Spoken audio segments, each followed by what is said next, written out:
Welcome to the WARR Hunt quarterly market update for 30 September 2024. Steve, it's been a very interesting quarter. I think at the start of the quarter, we saw quite a lot of volatility. There were some numbers that came out of the US that sort of signaled doom and gloom. And I think the market at that point in time was expecting some sort of a recession, and markets were sort of coming off a little bit. But then to the end of the quarter, we've seen a significant turnaround in events. So, the Federal Reserve in the US has cut rates. China is trying to stimulate its economy. So the general trend has been very positive for the entire quarter.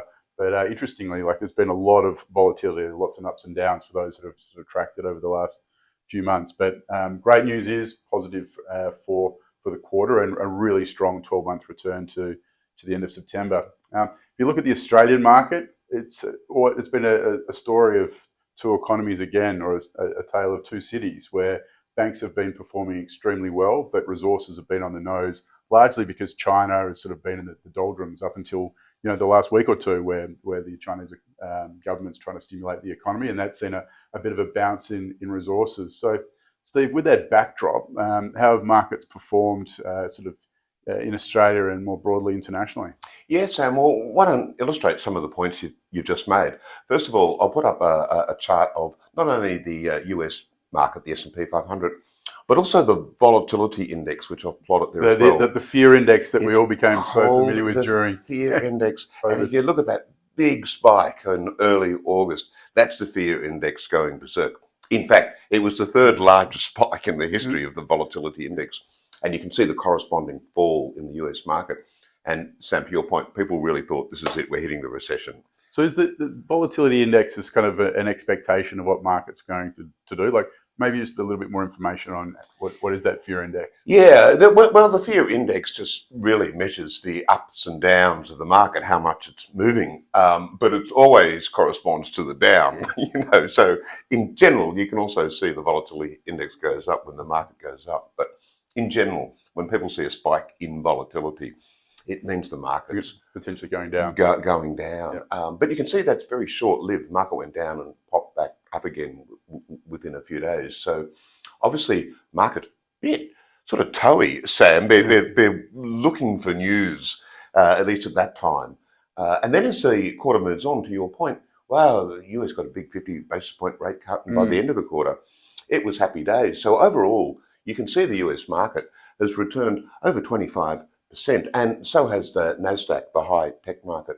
Probably worth saying, Sam, in previous updates we've done, we've talked about the high tech stock and how they've led the world. It's more interesting this quarter that or this year, they're much more similar. It's a much more broad-based rally in markets than just the tech stocks. So the tech stocks are still doing really well, but the other stocks that are in those indexes have also gained that momentum. So all in all, US market, they're great returns. And then let's turn to your other point in Australia, also a great return in Australia. In fact, we didn't really have that same down in early August, and that's because we don't really have the tech sector here, where the biggest movement down came from the high tech sector, which people think might be a bit frothy and maybe a bit overbought. But we had a little down, but not that much. Really, what's defined what's going on in Australia, Sam, is what you said, this dispersion between banks and the material sector. So the material sector is our big miners, essentially. Think BHP and Rio. And you can see in the chart here that dispersion was getting really as wide as historically it ever has been. And then just in the last couple of days of the quarter, you've seen this big spike up in the material sector. In fact, you look at the returns there, it says both the quarterly and the 12-month return of the material sector is about 10%. That's actually just the last week of the quarter. And it's really off the back of the Chinese government saying, hey, look, we need to stimulate growth, and we want to try and hit that level of 5%. And off the back of that, BHP and all the resource companies have risen effectively because they're selling product or resources to China. Yeah, and actually here's a chart that actually makes that point. So this is the Chinese stock market. You can see I've marked there where the stimulus happened in the last week. Chinese market's up 20%. One of the main reasons for that stimulus package was to get their real estate sector moving again. That has been in the doldrums. So Chinese real estate, they're the biggest buyers of Australia's iron ore. And so that's one reason why the resource sector has been doing nothing for more than a year now. But you can see that increase in iron ore by about 10%, and that's what led to that increase in our resource sector by 10% as well. So if we now move on to bonds or fixed interest, it's been a pretty challenging period over the last 12 or 18 months for bonds, but finally some good news on the horizon, particularly when the Fed cut sort of their official rate or their official cash rate. Bonds have rallied really strongly both in Australia and internationally. How's that panned out for the market? Yeah, that's absolutely right, Sam. As interest rates get cut, or even as the expectation that interest rates will get cut, the bond yields come down. Bond yields come down, bond prices go up. That inverse relationship. So the chart we're showing here shows that US 10-year yield, the biggest part of the bond market.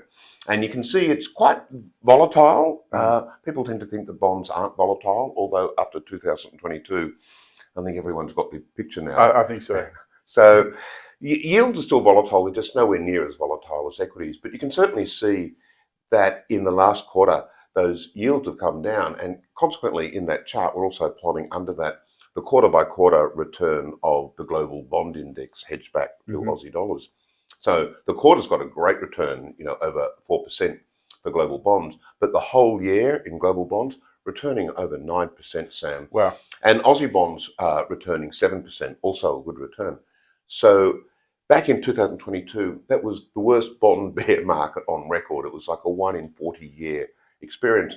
But you can see by staying disciplined and staying with it, that's now being bought back, if you like, and bonds have made up a lot of ground from that loss. And bonds are really now performing their traditional function. They're there for income. They've also got lots of room for the yields to move down and the bond prices to go up should the equities fall down. So they're really performing their traditional role now. That traditional role of dampening volatility or dampening the volatility of the equity component. I mean, it's fantastic to see those positive returns in bonds. It was certainly 22 was a shock, but yeah, now coming back to those normal levels. Yeah, that's right, Sam. Thank you for joining us for this quarterly market update. As always, if you have any questions, please feel free to contact us here at WARR Hunt. We'd be more than happy to discuss anything further.